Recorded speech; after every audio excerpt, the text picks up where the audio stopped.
Welcome, everybody, and welcome to day one of the Scrapbooking Fun Summit. Yay! We're doing our first live with Katherine. We're going to do a little bit of housekeeping first, just in case you have any issues. It is the first day. There's always a few little glitchy things. So if you have any issues, we know that if you were on early, Debbie J's freebie wasn't working. It is working now. Alicia has some questions. She's sleeping because it's late and it's 3 o'clock in the morning in Australia. So we'll get to those. And if you're having any issues where you click on a link and you're getting told that there might be malware or something like that, just email us. It's not us. It's not our website. There's no malware on our website. There's no issues. It's all been checked. It's actually got to do with some, I don't want to get technical, but with some changes that have happened in the way that emails are delivered. They happened in February and April. And our email tool is looking into it, and it's only happening for a very few amount of people, but we can send you links that will work. So if that's any of you, let us know. So thank you and welcome to Scrapbooking Fun Summit. We are excited. We have at least 5 lives every day with different amazing speakers, and we're excited to delve in. So if you have any specific questions, if you've watched Katherine's video, let her know what you think. If you haven't, let her know what you're looking forward to. Let us know where you're from. If you're here, if you're listening to the replay, drop a comment. We come back and listen to them. So I'm Heather Cameron, one of your co-hosts, if you didn't watch it live. And below me is Tracy, who is? Oh, that and me. I'm the crazy scrapbooker who loves all these paper crafts so much. And yeah, loves to find the people like Katherine to do these videos for us as well. Excellent. Yeah. And Katherine, we have questions, but we're going to come back to your question, Suzette. I do see it, so we'll come back to it once we go through this. Can you introduce yourself and let us know where you're from, what you do? So I'm Katherine McCrory. I'm the mastermind behind Katherine Learns Stuff, the blog, and I have a YouTube page. Please subscribe. I'm trying to get to 1,000 subscribers this year, so please find me at Katherine Learns Stuff and subscribe to my channel if you like watching my videos. And I do kind of everything for crafting. I do paper, I do vinyl, I do cardstock, I do like upcycling, typically with like cereal boxes, I do wood, I do sewing, I do like kind of everything. And I always get like people say, why do you do so much? Like, I just can't like get down to one thing. I have lots of things that interest me, and so I do kind of everything. And then all this other stuff as well that kind of just like pops into my head. So I kind of do all that stuff, and I'm the one and only that kind of does all the work at Katherine Learns Stuff, and I try my very best to make it good and good for everyone to learn with me along the way on our crafting journeys. Awesome. So thank you. One thing for people too, we can't broadcast in Facebook. Yet another change in technology. So you have to come to YouTube to watch it. So if you're wondering where in the world you were, I don't think so. Oh, no, I'm in Waterdown, Ontario, Canada, a little small village outside of Toronto. There you go. Excellent. So quick few questions so people can get to know you a little better, because they always appreciate this, is what got you into crafting? So this is a tricky one. I kind of was always like a closet crafter. I would do it like secretly when no one was watching, because I don't know, it just seemed like a weird thing to do where I am with all the people that I knew. And so I kind of always did like little things crafting here and there. And I started to buy a lot of like custom shirts. And so like for my husband and myself, we buy lots of shirts, and we'd spend a lot of money on like these really stupid shirts. And then I was like, this is ridiculous. Like, I'm spending this much money. Like, I have to be able to do this by myself. Like, I can't justify all these shirts like this. Right. And so a friend of mine down the street actually said, well, why don't you buy yourself a Cricut? And I was like, what the heck is that? And she said, well, come on over. And so she showed me. I was like, and you can make shirts with this? And I was like, my eyes just lit up, and I was like, I'm buying one of those machines. And so I did. I did a little bit of research first, right? A little bit. And then I went and bought one. And then I started making shirts like mad. And then I was like, oh, I can do other stuff with this. And then I started doing more stuff and more stuff and more stuff. And I was like, okay, so I have a problem. Join the club, right? And so now I'm part of the problem club. And that's how it started, right? It just started off like kind of with shirts and stuff. And now I do, anything that can be crafted. If I can make it, I will try my best to make it. So that is awesome. How many people, if you're in the comments, drop an emoji if you have the same problem? that Catherine has. You have the same problem where you can't stop and you can't do all these cool things and techniques and stuff. You have that same affliction. That's what I was looking for. I have that problem. Excellent. We have a lot of love your presentation comments Thank going you. on. Can you describe your presentation, like what your project was, and give them some? So I've got it here. I actually found it. My kids stole it because they've been dying to take it. They're like, we want this, and I'm like, no, I need this. I need this. So this is what I made here. I turn my lights off so that you can kind of see it because it's like shiny, and then you magically. No camera action here. This is all real life. No editing here. So it just opens up and shows you a nice picture inside, but you can also have it kind of, let's see if I can get this a little bit closer without the glare. You can draw it in. And so I've done a few of these. I thought this was really cute. Just like, I don't know, I had another idea of like a different kind of picture, but it was way too complicated and I couldn't figure it out. So I stopped there. But I thought this was cute because you can put this in like a card for somebody, or you can put it on like a cover page of a scrapbook, and you could have like, you know, your little secret section. Or my husband was like, oh, you should put like secret messages inside, and like, you know, add things, pictures. I was like, okay, that's too much for me right now. So, but I did a bunch of these, and I had like a whole bunch of practice ones. And so this one's one of the other ones I did, and it looks like kind of weird like this, but if you pull it out, whoops, this way, it's like a mountain range. That's what I was going to say. It looked like a mountain range. Yeah. So these were the first, my drawing skills are terrible. And I say this in my video, and this is why I have a Cricut and other machines, because I can't draw at all. And so this one here, which is a tree, believe it or not. Looks like a tree. Yeah. It looks a lot, sorry, my cameras. It looks like this, right? So it looks a lot nicer when you don't have the little Catherine learning how to color in kindergarten sketches on top. So, but that's like, I thought it was a really neat idea, because then you can have like, you know, the secret little image here that's yours. And if you're like me, you can't draw, it looks terrible. But if you're better at it, or if you use like I did here, like you use like colorful markers, then you can have like a really cute picture, and then you can do more with it. And then the one thing I do say, and I say this in my video, but for those who haven't seen my video yet, this, I'll just show you here. This is the picture that I used, like this. And it's not super busy. You can kind of see all the petals here. I actually wanted to do this picture. Yeah. And when I started this out, I had a fine Sharpie, like with the super fine point, and it was like, I don't know, a bunch of scribbles. So if you're going to do this, make sure, number one, you know how to draw. But number two, you don't pick a picture that's like crazy busy, or you just outline it in certain areas so that you can actually see what it is on the front cover of it. Because otherwise it's going to be too much, and it's going to take away from the picture when you pull it out. Right. Makes sense. And you don't have to draw all of it. You can just draw the outline of it. Yeah, I can draw the outline, but if it's too busy, like I did a whole bunch of test runs in my sort of practice of this, and you don't want to have too many lines. That's my advice. So, but I think that is something neat. Like I didn't know what to do. Like I don't scrapbook myself personally. I kind of do everything, right? And so I was like, well, what could you do that's like you could use in a scrapbook, but you can use in like something else or whatever. So that's what I kind of brainstormed that one. So yeah. So I was. So you have a bunch of I love your presentations. Here's one. Thank you, everybody. From now it's too small for me to read the first part.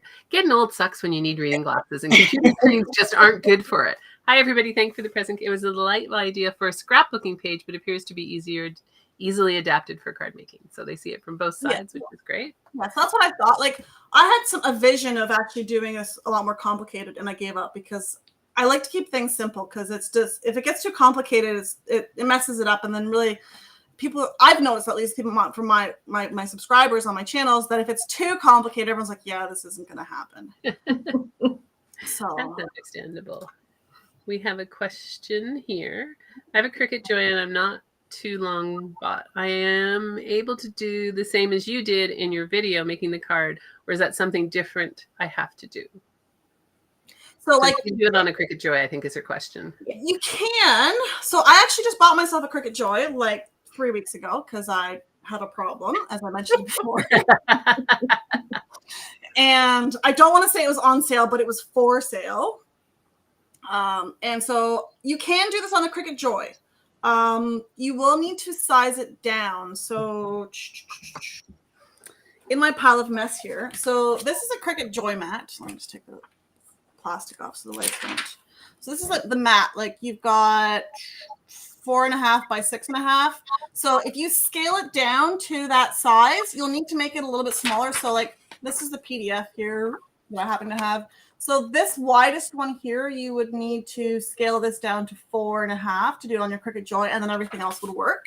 And then it's the same thing. And I don't know how to use my Cricut Joy very well yet, so I can't say. But the score lines, I don't know if you can do those with the Cricut Joy yet. I haven't figured it out.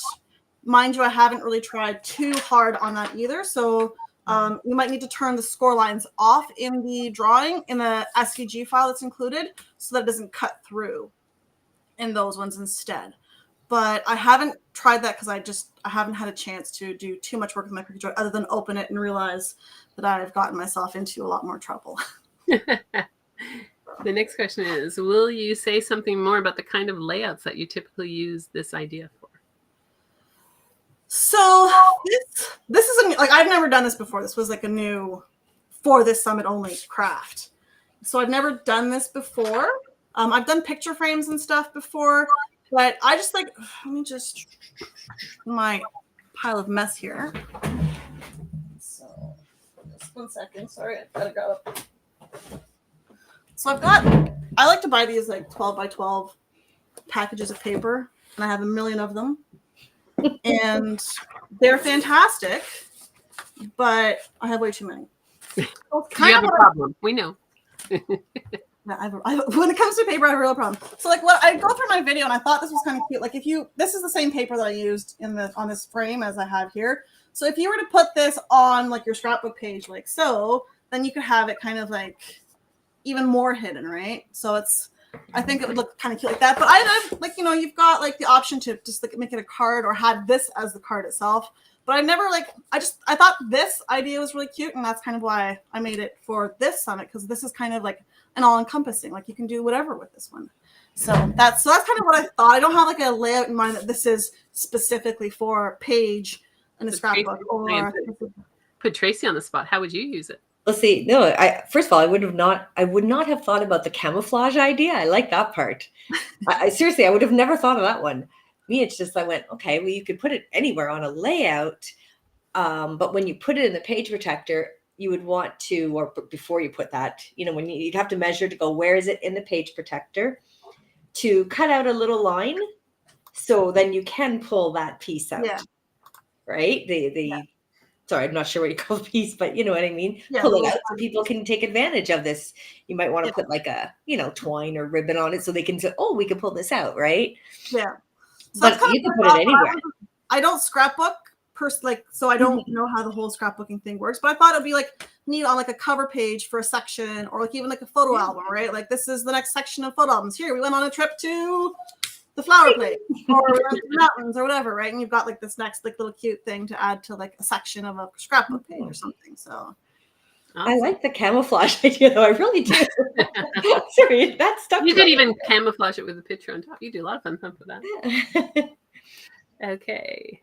Next one. Sorry, Tracy, it's on your face, so I don't know. Yeah, it's okay. I think this would work in a mini album card or in Annette's Infinity Box mini album. So much fun. Yeah, that's a good idea too. I hadn't even thought about that one. Mm-hmm. If you didn't have printed cardstock, could you glue patterned paper onto cardstock? Of course you can. You're ahead of me. Oh, sorry. I'm catching up on the old ones. Using foil tool for scoring. Oh, yeah. I don't have a foil tool yet for my. I just bought the Joy, so I haven't like expanded my Joy collection. Although I have a million things for it already, but I don't have a foil tool yet. So someone told me that you can do scoring with it. So I haven't gotten too far into that because I think I might be in over my head with more tools. That works. This one is, I'm with Catherine. I have millions and millions of pads of scrapbooking paper here. Well, my problem with this paper is that I go to Michael's, not very frequently, but I go there and there's like for a sale place, right? So like this pad that I got was like $24 and I bought it for $7. Right. So I'm like, oh, how can you not buy that? Right. And then there was like 15 different patterns. I'm like, well, clearly I need this paper. And then there's like, I go to the dollar store and then they've got like the seasonal stuff like Christmas or Valentine's Day. Look, I've got a whole pad of Valentine's Day paper. I bought 3 of those because they were only $2. And you have a beautiful room. So there you go. If you didn't have printed cardstock, could you glue pattern paper onto cardstock? Yes. Yeah, that's what Tracy said. Yeah, you could. I'm catching So what I did, and for those of you who haven't gotten there yet, right? So I kind of made a PDF template. So this is the PDF here. You can sort of use this to cut it out and trace it, or to give you the dimensions that you would need. And then you could just cut it out on whatever paper you have, or you could even print designs on like regular printer paper and use that as well. And whatever you want to do with it, it's so you've got sort of the sizes there that you would need for this, and you can scale it up or down, but any type of paper will really work. It's just the thicker stuff works better, especially when it comes to sliding this, because if this piece here is like just regular printer paper, it's gonna jam faster. True. So correct me if I'm wrong, because no offense, I haven't even watched your whole video, but to me, what I'm seeing is you don't even have to have a Cricut. Yes, that makes the cutting and everything easier, but yeah, you don't have to measurements. Yeah, so I tried to do this because I know that not everyone uses Cricut at the summit. So I tried to make this more encompassing, because I think the last time I was with you guys, mine was solely a Cricut thing, and I realized that that was not very inclusive of me. And so I thought this way this gives you the dimensions, right? I mean, you can scale it up or down. You can, this is for a 4x6 because that's typically the size of pictures that I use. But you can scale it up or down, and it gives you an idea of what you're doing, right? So if you don't want to make this exact size, oh, here, I've got a fold here. I need this piece here. I got to do this, right? So it kind of gives you an idea of what you're working with. So you can use old school scissors if that's the way you do it, or like other special cutters that I don't have, but whatever works. I think that's great. And we appreciate that you did something that works for everybody, because we do have we have silhouettes. We have people who don't have any of the tools for beginners. We have people who have Cricuts in boxes because it scares them to take them out. And it's not just out there, isn't it? It's not just my co-host. I wasn't really pointing you out there, Tracy. No, I didn't feel it. I wasn't intending, but there you go. There's been others who buy them and they're scared, because I think it's one of those machines, from my interpretation, is that people do feel a little fear, like, what do I do with it? How do I do it? And that kind of thing. So. And we have silhouettes, and what's the other one? Yeah, so the SVG file will work on the silhouette, and it will work on the Brother Scan and Cut. Scan and Cut, that's what it's called. I can never remember. So it'll work on those. It's just that not everyone has that. And as someone who has one and uses it, I forget that not everyone has one. But this summit specifically reminds me, not everyone has a Cricut. Not everyone uses these tools. Like, how can we make crafts?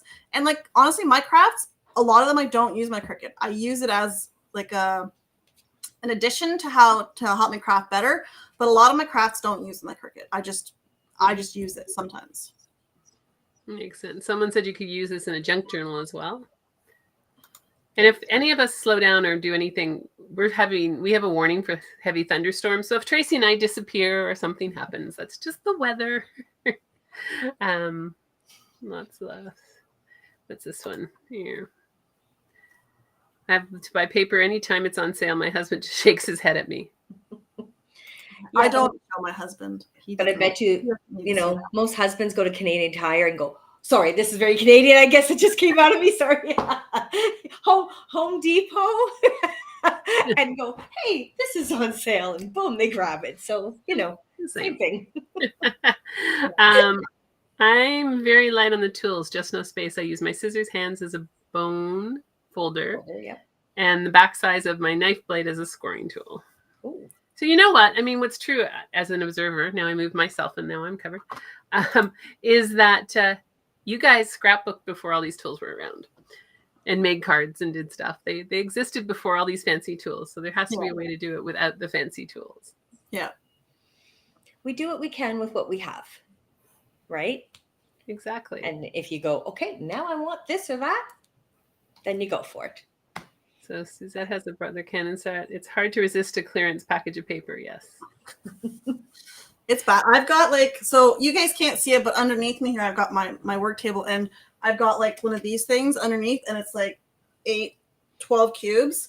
And I've got 4 cubes full of 12 by 12 paper. I don't think that's crazy.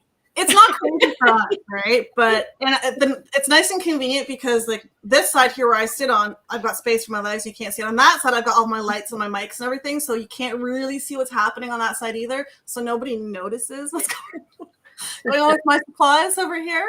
So Joyce said she scrapped back in the 90s. So what machines did you have in the 90s? There you go. Tracy, were you scrapping in the 90s? You might have been young. I don't know about machines, because in the 90s, that's when a friend of mine was like, who got me into this and regrets it now because she's my client. Anyways, it wasn't machines yet, I'm going to say. It was all, some of the tools, the cutting the circles and stuff like that. But probably, and I might be wrong, I mean, Sizzix came out with a machine, if you call it that, right? One of their, I don't know, Big Kick or whatever it was first called.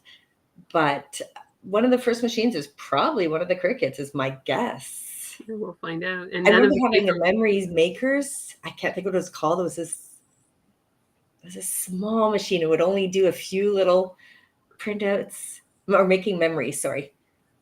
But I had the old Civic that weighed 100 pounds.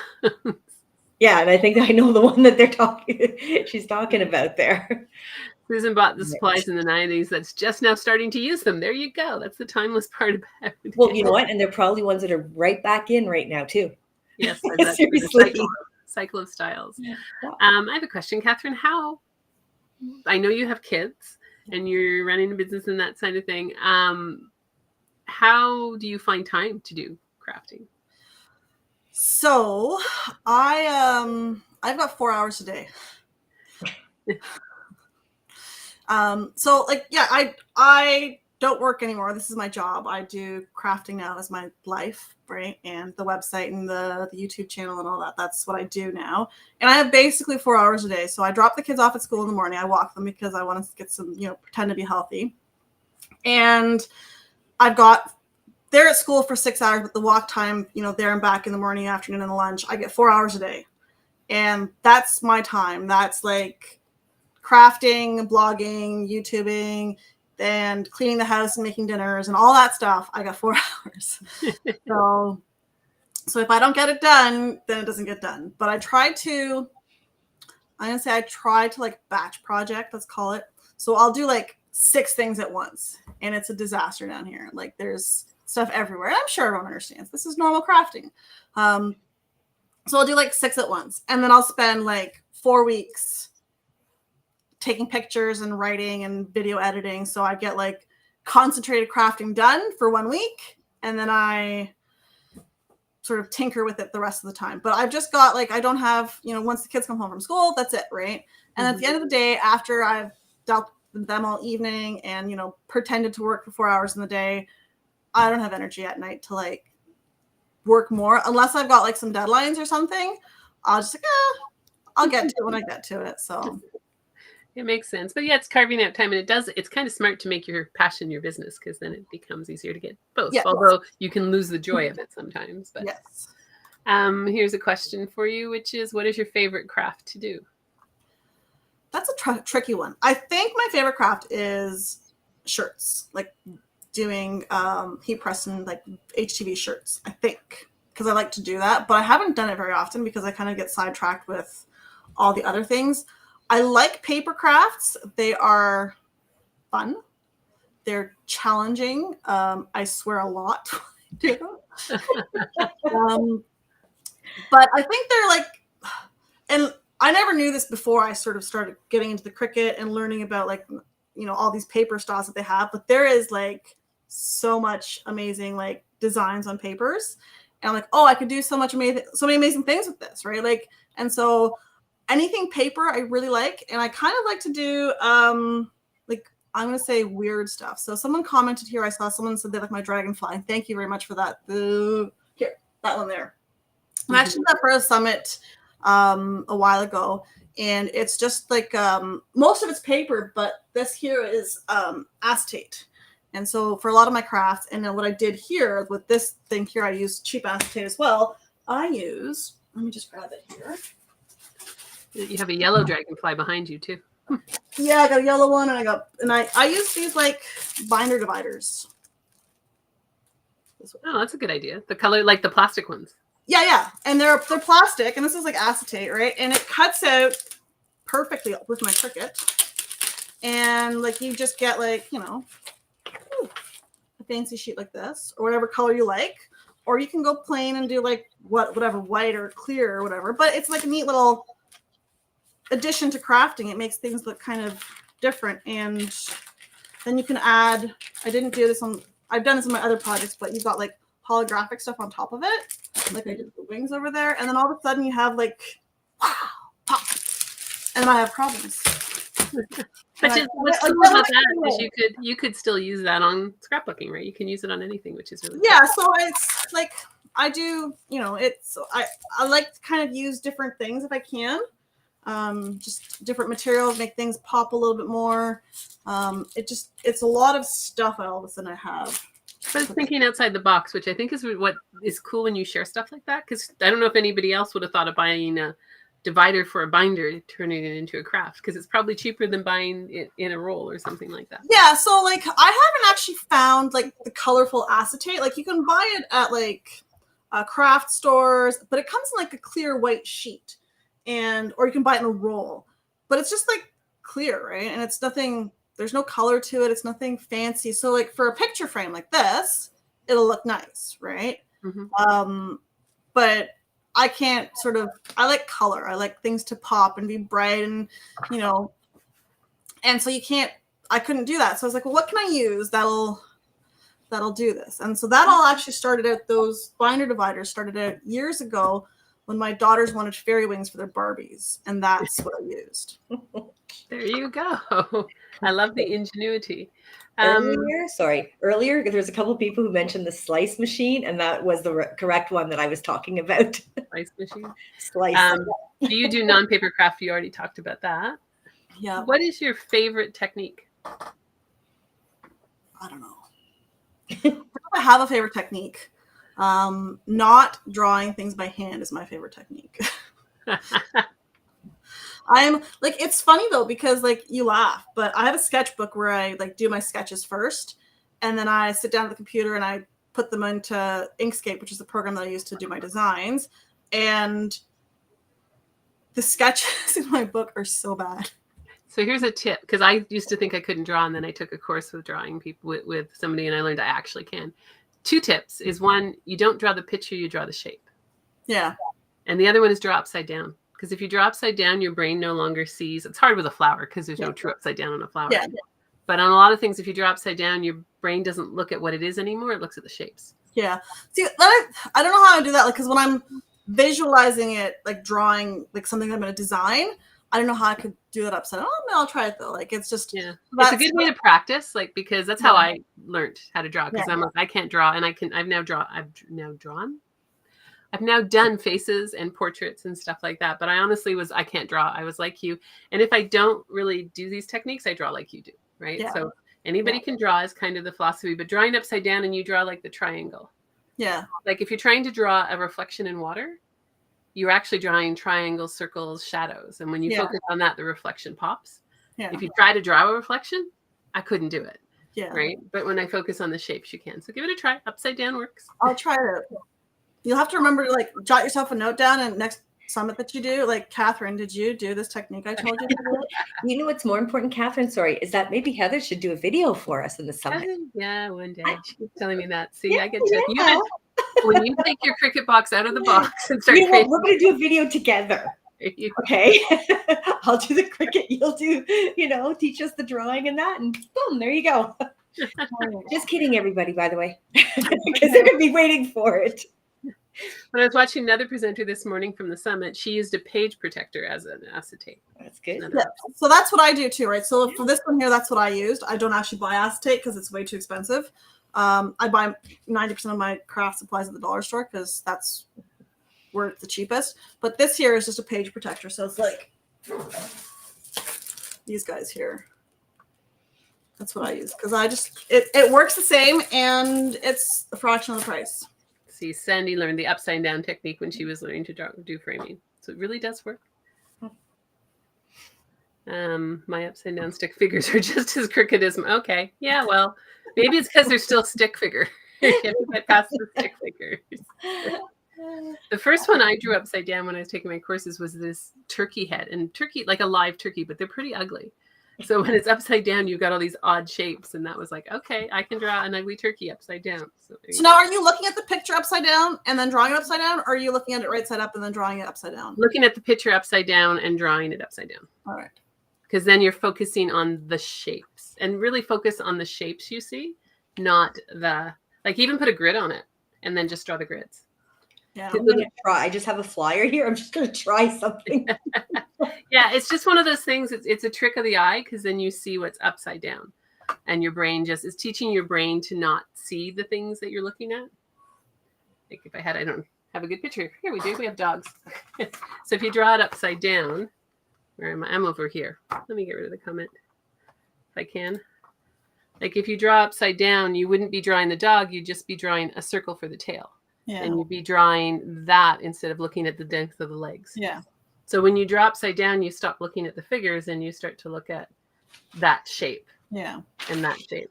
So it does work. Takes a bit of practice, but it works. Okay. Tracy's going to show us. What does that look like? Hang on here. That right there. Tide. It's like a Tide bottle. Tide bottle. Yeah, well, you're very close. It's Downy. It's on sale for $4.99. But that was upside. So I'm going, okay, let's see, Yeah, upside down works. Oh.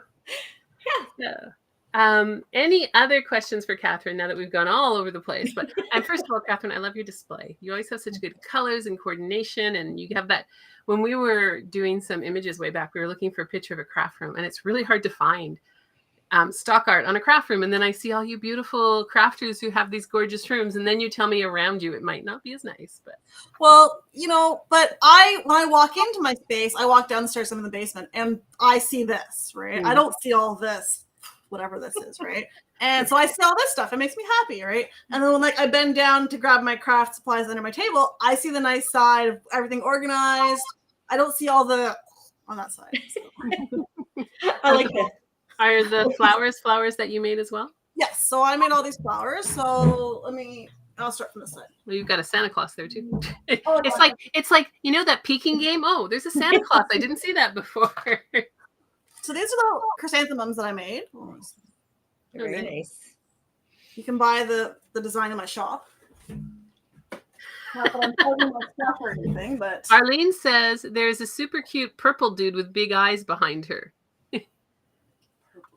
Who's this super cute purple dude? Oh, geez. Oh, She's my got God. good eyes, Arlene. Yeah. that's my little cricket. So these are my black-eyed Susans. Made those. Also available at my shop. Nice. And I really like these ones because they're kind of cute, but these are like lavender. They're neat. I've never seen people make flowers like that. These ones aren't for sale at my shop because you just literally need this piece of paper and scissors. So you can go on my blog and find those. So you have some of these patterns and tutorials or stuff on your blog? Is that how it works? Or? Yeah, so all the tutorials on how to assemble them are on my blog, and these patterns are for sale at my blog, at my shop on my blog. So these are my Gerbera daisies, what they're called. Hold on a sec. And then I'll show you one more. Just wait with this. Kind of. And if I'm correct, she probably doesn't have to water those flowers either, right? They stay alive. And these are the sunflowers my daughter designed, so I stole them from her. So tell her they're the best. I really like them, and she picked the colors and stuff, and I was like, nope, I'm stealing that design. Sorry. So if you want to get any of Katherine's stuff, you can definitely you can go to my shop at katherinelearnstuff.com and then /shop, I think it is, and then or just go to my website and there's a link to my shop there where all my flowers are for sale right now. I do have, I don't know if I can plug this, but I do have some other items on sale at my shop in case you need to buy more crafting stuff. Wink, wink. So she found, Arlene asks, is there a pink dude too? Because now I saw the pink dude. This is like a fun little Up there. So like, Where's Waldo? so these are little Cricut cuties. You can somehow you can buy them or get them through Cricut.com. I don't know. I 3D printed them because I don't buy through Cricut.com because it's American. I'm Canadian. The exchange, whole lot of stuff. Mm-hmm. I got a 3D printer, so I just printed them, and then I did a really bad job painting the eyes. They're cute though. They've like caught them. people's I Spy game. We got some really good eyes in here. Well, I think they're really cute, but I was like, I don't buy enough. Like, I don't buy from Cricut, and they have like, they'll do like these weird sales or whatever, and then some people will get the Cricut cuties, and it's like, oh, I don't really feel like spending a whole bunch of money just for a little dude, so I printed them out. And they found. So there you go. And you can also find all Catherine's links on her page today, but also on the speakers page. If you go down, you can, through the whole summit, Catherine's profile and freebie will be there, and her website's underneath her image. Yes. So you can get that all through the summit, but on her speaker page today, there's whichever links you gave me, YouTube, Facebook, Instagram, or Pinterest, depending which one's I've got Pinterest, Facebook, and YouTube, but yeah. I'm really, really trying to get to 1,000 subscribers on YouTube this year. So if you like listening to me babble and be kind of quirky, that's what I do on my YouTube page. So please subscribe if you can. Would you ever consider doing a course on Inkscape? So yes and no. So I use Inkscape because it's free. I like free. And I actually took a course on Inkscape, which I never finished because I just learned what I sort of needed to do, and then I've sort of stopped there. I always worry about, like, even with my crafts, like someone else already has this, so am I like stealing their idea by doing this, right? And so I have this like fear of that, like, so I've thought about it. I might one day. I'm not 100% sure how I feel about it, just because, like, I don't know, it feels like I learned something from someone, now I'm going to turn around and like teach someone else with it. So I don't know. What is Inkscape?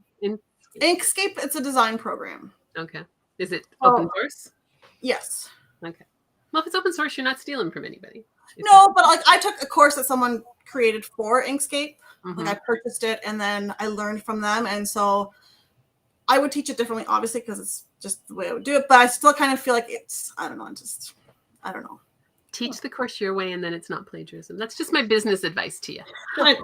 I appreciate that. Thank you very much. I will write that down. So, because I am fiddling about what kind of courses I need to make, because I do need to expand my empire. Mm-hmm.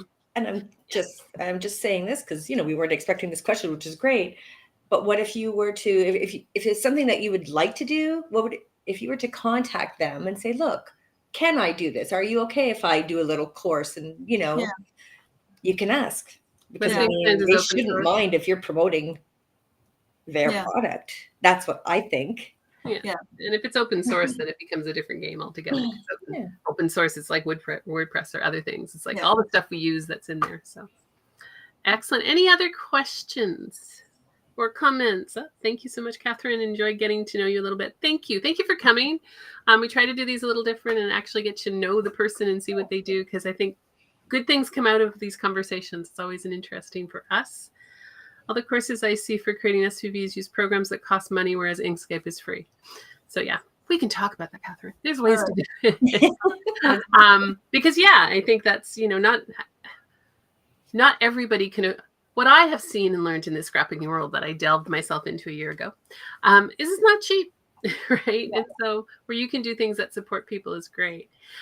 So thank you so much, Catherine. We will be back at 3 p.m., which is an hour from now. Yes. To talk to Cindy of Dare to Be Artsy. She has some really cool designs, and we'll be here doing that. And then later on this afternoon, we have Alicia from Australia at 6 p.m. and Tracy Pons, not this Tracy, the other Tracy, Pons at 7 p.m. Eastern Daylight, North American, New York, Toronto time.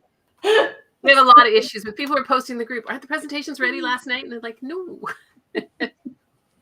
So thank you so much, and we will all be back in a little while. Some people have already subscribed to your YouTube channel, which is great. Subscribe to ours too. Thanks everyone, and we'll see you in an hour or so if you're back. And if Thank you've you, listened to the everybody. replay, if you're listening to the replay, you have any questions for Katherine or comments, you can comment on the video, but you can also, if you're in the Facebook group, Katherine has her own post in there. You can go and make a comment there as well. Yes, I will be looking at that and answering all the questions as they come through. Yeah. So excellent. Thank you all so much, and we will be back in a bit. Thank Bye. you.